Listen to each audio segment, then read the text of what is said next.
en Haïti, ce n'est pas toujours facile de réaliser ses rêves. Albert entend bien le discours officiel « La jeunesse est l'avenir du pays ». Enfant, il rêvait de grandes choses, devenir ingénieur et contribuer à construire Haïti. Mais aujourd'hui, il bloque devant de multiples obstacles. Le coût de la vie important, un chômage généralisé, les difficultés d'accès aux services sociaux de base. Alicia, quant à elle, rêve de devenir enseignante au niveau primaire, mais face à la faiblesse du système éducatif, elle perd tout espoir de voir matérialiser son rêve.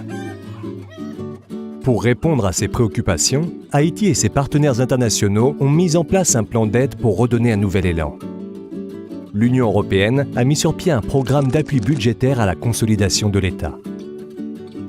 Ce programme vise l'accompagnement de l'État haïtien sur les plans techniques et financiers afin d'accélérer les réformes de l'État au niveau de l'administration publique, du système financier, du système éducatif. Ce soutien à l'État haïtien a pour objectif d'améliorer la vie des citoyens haïtiens et participe aussi au développement durable du pays. Oui, mais derrière ces paroles, quels sont les actes ? Concrètement, l'Union européenne va donner un coup de pouce à l'État haïtien dans ses efforts pour offrir les services nécessaires à sa population, comme par exemple l'éducation.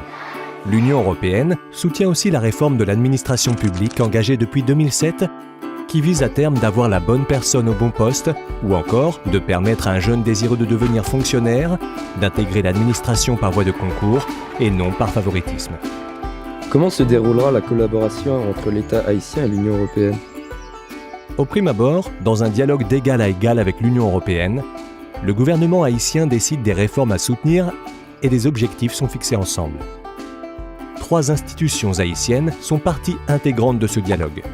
Le ministère de l'Économie et des Finances, l'Office de management des ressources humaines et le ministère de l'Éducation nationale et de la formation professionnelle. Afin d'atteindre les objectifs fixés par les réformes, l'Union européenne apporte une assistance technique.